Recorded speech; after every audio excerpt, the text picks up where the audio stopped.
Hi students, welcome to இந்திய IAS academy. சிலக்ஸ் வீடியோல எனக்கு எங்க மனமார்ந்த நன்றிகள். சோ இன்னைக்கு நம்ம இந்த வீடியோல என்ன பார்க்க போறோம் பாத்தீங்கன்னா 2024ல டிஎன்பிஎஸ்சியோட குரூப் 4, குரூப் 2, குரூப் 1 எல்லா எக்ஸாமுமே வருது. குரூப் 4 வருது, குரூப் 2 ப்ரிலிம்ஸ் இருக்கு, குரூப் 1 ப்ரிலிம்ஸ் இருக்கு. இப்போ இந்த மூணுத்துலயுமே வந்து பாத்தீங்கன்னா எகனாமிக்ஸ் அப்படிங்கிறது கண்டிப்பா நமக்கு ஜிஎஸ்ல கேட்க போறாங்க. ஓகேவா, பொருளாதாரம் அப்படின்றது.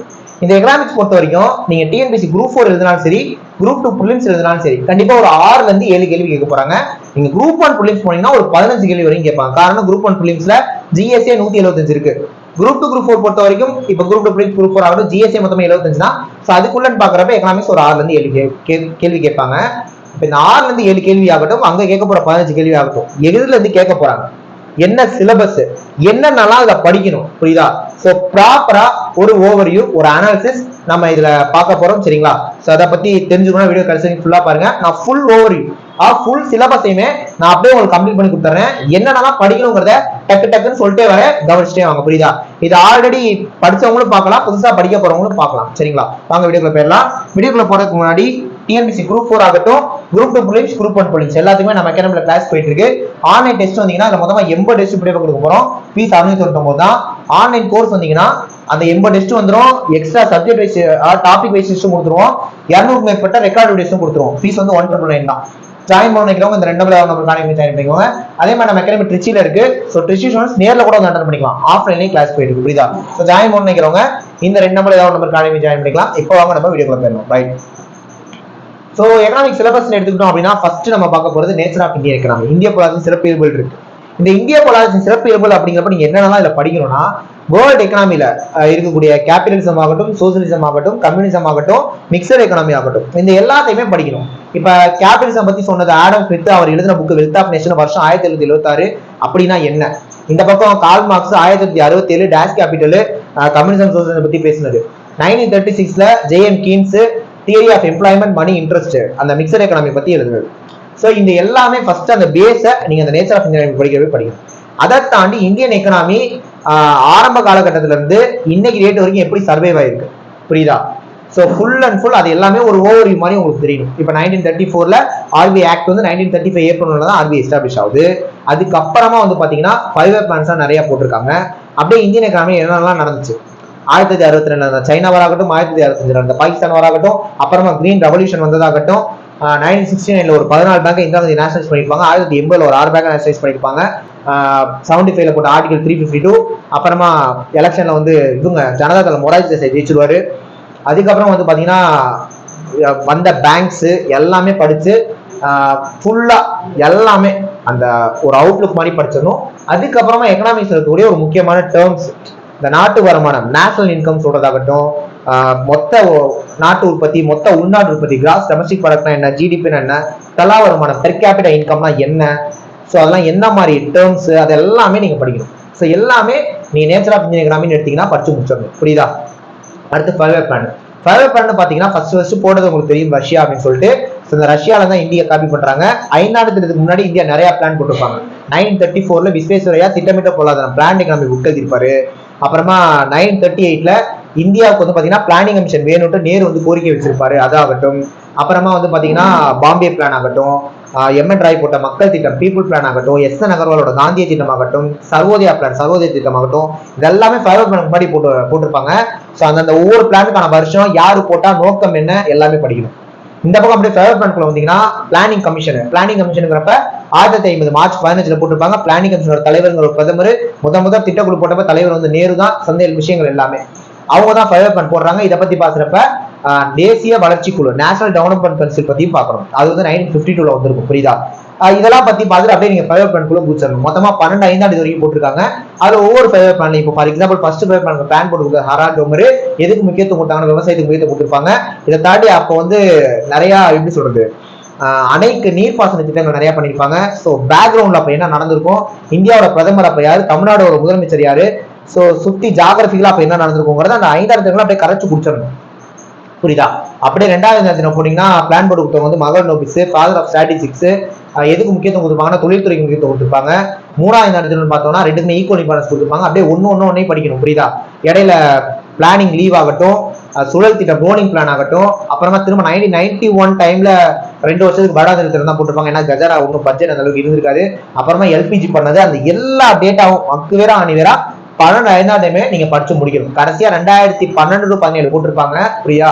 ஆனா 2014 பிளானிங் கமிஷனை இது பண்ணி விட்டுட்டு 2015 ஜனவரி 1 நமக்கு நிதி ஆயோக் வந்துடும். ஸோ அந்த டேட்டாஸ் ஃபுல்லா நீங்க நிதி ஆயோக்கும் படிச்சிருக்கணும். ஏன்னா சிலபஸ்ல nature of Indian economy, 5 plan, planning commission, Niti Aayog எல்லாமே இருக்கு. இந்த 4 படிச்சு முடிச்சிடணும். இது வந்து ஒரு பார்ட்டா நம்ம பார்க்கணும்.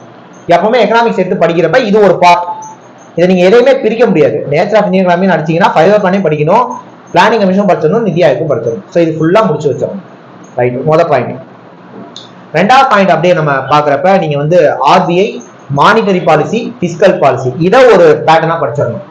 ஆர்பிஐ அப்படின்னு எடுத்து பாத்தீங்கன்னா ஆர்பிஐ வரப்ப ஃபர்ஸ்ட் பரிந்துரைச்சது ராயல் குழு, புரியுது, 1924 அவங்க தான் பண்ணிருப்பாங்க. அடுத்து நெக்ஸ்ட் எடுத்து ஆர்பிஐயோட அந்த கட்டமைப்பு, ஆர்பிஐல ஒரு கவர்னர், 4 டெபுட்டி கவர்னர், 14 டைரக்டர்ஸ் இருப்பாங்க. அந்த விஷயமாகட்டும். ஆர்பிஐ வந்து பாத்தீங்கன்னா ஃபர்ஸ்ட் கொல்கத்தால தான் தலைமையகமா இருந்திருக்கும், அப்புறம் மும்பைக்கு மாறி இருக்கும். சேம் டைம் ஆர்பிஐ ஃபர்ஸ்ட் ஒரு பிரைவேட் பேங்கா இருந்திருக்கும், அப்புறம் தான் பப்ளிசிட்டரா மாறி, அப்புறம் தான் நேஷனலைஸ் பண்ணியிருந்திருப்பாங்க, புரியுதா? ஆர்பிஐயோட ஃபர்ஸ்ட் இன்வெஸ்ட்மெண்ட் எவ்வளோ, என்னைக்கு வருது, யார் ஃபர்ஸ்ட் கவர்னர், அதாவது பிரிட்டிஷ் கவர்னரா ஸ்மித் இருந்திருப்பாரு, அப்புறமா முதல் இந்திய கவர்னர் சிடி தேஷ்முக் மாறி இருப்பாரு, எப்ப மாறினாரு, அவர் எவ்வளவு வருடங்கள் இருந்தாரு, மொத்தமா இது வரைக்கும் எத்தனை ஆர்பிஐ கவர்னர்ஸ் இருந்திருக்காங்க, ரகுராமச்சர் இருந்தாரு, உஜித் பட்டேல் இருந்தாரு, இன்னைக்கு டேட்டுக்கு சத்யநாத் தாஸ் இருக்காரு. அந்த வரலாறு மொத்தமா படிக்கணும். நெக்ஸ்ட் மானிட்டரி பாலிசி, பணவியல் கொள்கையில வரக்கூடிய ரெப்போ ரேட் ஆகட்டும், ரிவர்ஸ் ரெப்போ ரேட் ஆகட்டும், பேங்க் ரேட் ஆகட்டும், சிஆர்ஆர் ஆகட்டும், எஸ்எல்ஆர் ஆகட்டும், எல்லாமே சிஆர்ஆர்னா கேஷ் ரிசர்வ் ரேஷியோ, புரியுதா? இந்த எல்லா டேட்டாஸும் தெளிவா ஆர்பிஐல படிச்சு முடிச்சிடணும். சேம் டைம் அந்த ரெப்போ ரேட்டு, அடுத்து வந்து பாத்தீங்கன்னா டிமாண்டு, சப்ளை, இதனால விலைவாசி உயர்றது, இன்ஃபிளேஷன், எம்ப்ளாய்மெண்ட், அதுக்கான கனெக்ஷன் தெளிவா அதை படிச்சிடணும். மானிட்டரி பாலிசி எப்படி ஆர்பிஐ பார்த்துங்களோ அந்த மாதிரி பிஸ்கல் பாலிசியை பார்த்தது சென்ட்ரல் கவர்மெண்ட். பிஸ்கல் பாலிசின்றப்ப பெருசா ஒன்றும் இல்லை, வரக்கூடிய வருவாய் அதை எப்படி செலவு பண்றாங்க, இந்த ரெண்டுக்கும் உள்ள ரிலேஷன் தான். ஸோ அதுக்கு முழுக்க சென்ட்ரல் கவர்மெண்ட் தான் பொறுப்பு. அந்த பிஸ்கல் பாலிசி படிக்கிறப்ப நீங்க அதுக்குள்ள டாக்ஸ் பிடிப்பீங்க. ஏன்னா வருவாய், இன்கம் அப்படின்னு பாக்குறப்ப கவர்மெண்ட்டுக்கு வரக்கூடிய இன்கம் எப்படிலாம் போகும்னா, நம்ம ஏதாவது ஒரு ரூல்ஸை ஃபாலோ பண்ணாம கட்டுற ஃபைனு, புரியுதா? நெக்ஸ்ட் வந்து பாத்தீங்கன்னா நீங்க எக்ஸாம்ஸ்லாம் அப்ளை பண்றப்ப கட்டக்கூடிய பணம் ஆகட்டும், இந்த மாதிரிலாம் கவர்மெண்ட்டுக்கு நிறைய வருவாய் வரும். இப்போ கவர்மெண்ட் வந்து பாத்தீங்கன்னா பிசினஸ் பண்ணுவாங்க, ரயில்வே ஆகட்டும், பிஹெச்எல் ஆகட்டும், இந்த மாதிரி கம்பெனிஸ் அதாவது அவங்க பிசினஸ் பண்றதுனால அவங்களுக்கு ஒரு வருவாய் வரும், இதாகட்டும். அப்புறம் கட்டக்கூடிய tax, direct tax, indirect tax, அந்த விஷயங்கள் எல்லாமே நீங்க அதில் படிச்சுவீங்க. நெக்ஸ்ட் கவர்மெண்ட் செலவு பண்றது அப்படின்னு பார்த்தோம்னா மக்களுக்கு பண்ற இலவசமாகட்டும், மக்களுக்கு பண்ணக்கூடிய சில திட்டங்கள் ஆகட்டும், நெக்ஸ்ட் பாத்தீங்கன்னா கவர்மெண்ட் எம்ப்ளாயிஸ் கொடுக்குற சேலரி ஆகட்டும், இதெல்லாம் கவர்மெண்ட் பண்ணக்கூடிய எக்ஸ்பெண்டிச்சர். அப்ப அந்த ரெண்டுத்தையும் ஃபுல்லா நம்ம பிசிக்கல் பாலிசியா படிச்சு முடியும். அப்படியே கட் பண்ணா ஃபைனான்ஸ் கமிஷன், புரியுதா? நிதி குழு, நிதி குழுங்கிறது ஆர்டிகல் 280, அதோட பரிந்துரை சொல்றது ஆர்டிகல் 281. நிதி குழுங்கிறவங்க என்ன பண்ணுவாங்க அப்படின்னா, மொத்தமா இந்தியாவுக்கு உள்ள ஒரு இன்கம் அதை இந்த ஸ்டேட்டுக்கு இவ்வளவு பிரிச்சு கொடுங்கன்னு சொல்லிட்டு பரிந்துரைப்பாங்க. அது சென்ட்ரல் கவர்மெண்ட் கேட்கலாம், கேட்காமலும் போகலாம். அதெல்லாம் டீட்டெயிலா படிச்சிடணும். நிதி குழு, பைனான்ஸ் கமிஷன்ன்றது ஒரு வந்து எப்படி சொல்றது, ஒரு கான்ஸ்டிடியூஷனல் பாடி, அரசியலமைப்பு சார்ந்த ஒரு விஷயம் தான். சேம் டைம் அது ஒரு ஜஸ்ட் அட்வைசரி பாடி, ஆலோசனை குழு தான். அவங்களால இதை கண்டிப்பா பண்ணுங்கன்னு சொல்ல முடியாது, ஜஸ்ட் ஒரு இது மட்டும் தான் கொடுப்பாங்க. யாரு?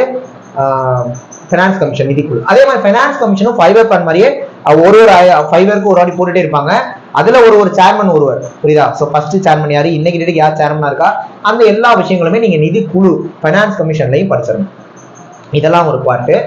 நீங்க டாக்ஸ் படிக்கிறப்ப ஜிஎஸ்டி பத்தி படிச்சிடணும். ஜிஎஸ்டிங்கிறப்ப ஃபர்ஸ்ட் பிரான்ஸ்ல போட்டுப்பாங்க, இந்தியாவில என்னைக்கு வருது, என்னைக்கு மக்களவையில ஒப்புதல் கொடுக்குறாங்க, என்னைக்கு மாநிலங்களவையில ஒப்புதல் கொடுக்குறாங்க, என்னைக்கு குடியரசுத் தலைவர் பண்றாரு. ஏன்னா அன்னைக்கு ஜிஎஸ்டி வந்த ரேட்டுக்கு குடியரசுத் தலைவர் வந்தது பிரணாப் முகர்ஜி தான், புரியுதா? ராம்நாத் கோவிந்தே இல்ல, அதுக்கு முன்னாடி பிரணாப் முகர்ஜி தான் இருப்பாரு, அப்பதான் ஜிஎஸ்டி வந்திருக்கும். ஸோ ஜிஎஸ்டி எத்தனை வகைப்படும், சிஜிஎஸ்டி, எஸ்ஜிஎஸ்டி, ஐஜிஎஸ்டி, யூடிஜிஎஸ்டி எல்லாம் இருக்கு. நெக்ஸ்ட் டிஃப்ரெண்ட் பெர்சன்டேஜ்ல கொடுப்பாங்க, 0%, 5%, அந்த விஷயங்கள் என்னென்ன ஆர்டிகல்ல என்னென்ன அமெண்ட்மெண்ட் பண்ணிருக்காங்க, எல்லா விஷயங்களும் ஜிஎஸ்டி நீங்க படிச்சு முடிச்சோம், புரியுதா? சோ அப்படியே இதை கட் பண்ணி விட்டீங்கன்னா நெக்ஸ்ட் அக்ரிகல்ச்சர் அப்படின்னு ஒண்ணு வரும், புரியுதா? நில சீர்திருத்தம் மற்றும் வேளாண்மை. அதுக்குள்ள பாத்தீங்கன்னா அக்ரிகல்ச்சர் ஓரியன்டா இந்தியாவில் என்னென்ன விஷயங்கள்லாம் பண்ணிருக்காங்க.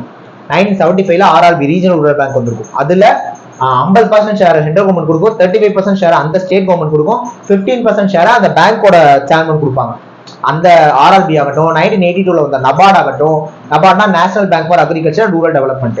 1998ல வாஜ்பாய் பிரதமர் வந்தப்ப கிசான் கிரெடிட் கார்டு கொடுத்துருப்பாங்க. அந்த விஷயம் ஆகட்டும், ஃபுல்லா அந்த அக்ரிகல்ச்சர் ஓரியன்டா இந்தியா பண்ண விஷயம். நெக்ஸ்ட் தொழில் புரட்சி, இண்டஸ்ட்ரியல் ரெவல்யூஷன். அந்த தொழில் புரட்சின்றப்ப இண்டஸ்ட்ரியல் ரெவல்யூஷன்ல இந்தியாவில் என்னென்னலாம் பண்ணிருக்காங்க, என்னென்ன ஃபேக்டரிஸ் இருக்கு, எல்லாமே டீடைலா நம்ம படிச்சு முடிக்கணும். கட் பண்ணீங்கன்னா அப்படியே ஸ்கீம்ஸ் பொறுத்த வரைக்கும் central government schemes, state government schemes ரெண்டுமே படிக்கணும். ஏன்னா குரூப் 1ல ஸ்கீம்ஸோட வெயிட்டேஜ் கொஞ்சம் அதிகமா இருக்கும். மத்திய அரசு திட்டங்கள், மாநில அரசு திட்டங்கள். மத்திய அரசு திட்டங்கள் அந்த பிரதான் மந்திரின்னு ஆரம்பிக்கிற எல்லாத்தையுமே படிச்சு முடிச்சிடணும். ஸ்டேட் கவர்மெண்ட்ல போட்டிருக்க எல்லா ஸ்கீம்ஸ், ஜெயலலிதா அம்மா போட்ட தொட்டில் குழந்தை திட்டமாகட்டும், கலைஞர் கருணாநிதி போட்ட எல்லா திட்டங்களும், காலை உணவு திட்டமாகட்டும், இப்ப இன்னைக்கு டேட் வரைக்கும் அப்டேட்டா இருக்க எல்லா ஸ்கீம்ஸையுமே நீங்க படிச்சு முடிச்சிடணும். அதாவது என்னைக்கு போட்டாங்க, எந்த வருஷம் போட்டாங்க, எங்க ஆரம்பிச்சாங்க, அதுக்கான நோக்கம் என்ன, ஃபுல் டீடைல் ஸ்கீம்ஸ் படிச்சு முடிக்கணும். கடைசியா சோசியல் இஷ்யூஸ். இந்த சோசியல் இஷ்யூ, சமூக பிரச்சனைகளை பொறுத்த வரைக்கும் மக்கள் தொகை, கல்வி, வறுமை, வேலை வாய்ப்பு, அதெல்லாமே நீங்க அங்க படிக்கிற மாதிரி இருக்கும். புரியுதா? பாப்புலேஷன், எம்ப்ளாய்மெண்ட், பாவர்ட்டி எல்லாமே. இதை கட் பண்ணீங்கன்னா தமிழ்நாடு எக்கனாமிக்ஸ்னு ஒரு பார்ட் இருக்கு. பட் அது எக்கனாமிக்ஸ் சிலபஸ் இல்லை, யூனிட் 9ல வச்சிருக்காங்க. ஸோ எக்கனாமி நீங்க படிக்கிறப்ப தமிழ்நாடு எக்கனாமிக்ஸும் படிச்சுட்டீங்கன்னா பெட்டரா இருக்கும். ஸோ நான் இந்த ஒரு வீடியோல குரூப் 4 ஆகட்டும், குரூப் 2 பிலிம்ஸ் ஆகட்டும், குரூப் 1 பிலிம்ஸ் ஆகட்டும், மொத்த சிலபஸ் என்னென்னலாம் படிக்கணும். எக்கனாமிக்ஸ் பொறுத்த வரைக்கும் தமிழ்நாடு ஸ்கூல் புக்ல எல்லா டேட்டாவும் இருக்கு. 11th 12th புக் தான் ஃபுல்லாவே கவர் ஆகும். 99% எல்லாமே 11th 12th தான் இருக்கட்டும். 5 ஆகட்டும், எல்லாமே உங்களுக்கு 11th 12th தான் இருக்கும். வங்கியல்ங்கிற சென்ஸ்ல கூட பேங்க்ஸை பத்தி ஃபுல் டீடைல் இருக்கும். புரியுதா? எல்லாமே உங்களுக்கு 11th 12th கவர் ஆகும். 6th to 10th அங்கங்க தான் கவர் ஆகும். நீங்க 11th 12th ஃபுல்லா படிச்சிட்டீங்களே எக்கனாமிக்ஸ் போதும். இப்போ நான் சொன்ன விஷயங்கள் எல்லாமே முக்கால்வாசி 11th 12th ஸ்கூல் புக்ல இருக்கும். ஒரு சில விஷயங்கள் நான் அவுட் ஆஃப் சோர்ஸ் சொல்லியிருக்கேன். இதை ஃபுல்லா எக்கனாமிக்ஸ்ல படிச்சிட்டீங்கன்னா பிரச்சனை முடிஞ்சு. சேம் டைம் கரண்ட் டேட்டாக்கு ஏற்ற மாதிரி ஒரு சில கரண்ட் அஃபேர்ஸ் நீங்க எக்கனாமிக்ஸ் ரிலேட்டடா படிச்சிடணும். சரிங்களா? ஸோ இதான் தான் எக்கனாமிக்ஸ்க்கான ஃபுல் சிலபஸ் ஓவர்வியூ அனாலிசிஸ். கண்டிப்பா இந்த வீடியோ உங்களுக்கு யூஸ்ஃபுல்லா இருந்திருக்கும்னு நினைக்கிறேன். இந்த மாதிரி எந்தெந்த டாபிக்லாம் உங்களுக்கு தேவைப்படுதோ அது எல்லாமே கீழே கமெண்ட் பண்ணுங்க. நம்ம அடுத்தடுத்த நாட்கள்ல கொண்டு வரோம். சரிங்களா? ஸோ வீடியோ முடிக்கிறதுக்கு முன்னாடி குரூப் 4க்கு அட்மிஷன் போயிட்டு இருக்கு. இது ஃபீஸ் டேட் ஸ்டார்டிங்ல சொல்லியிருப்பேன். ஜாயின் பண்ண நினைக்கிறவங்க இந்த 2 நம்பர்ல ஏதாவது ஒரு நம்பர் கான்டாக்ட் பண்ணி ஜாயின் பண்ணிக்கலாம். நெக்ஸ்ட் ஒரு முக்கியமான வீடியோ பார்க்கலாம். தேங்க்யூ.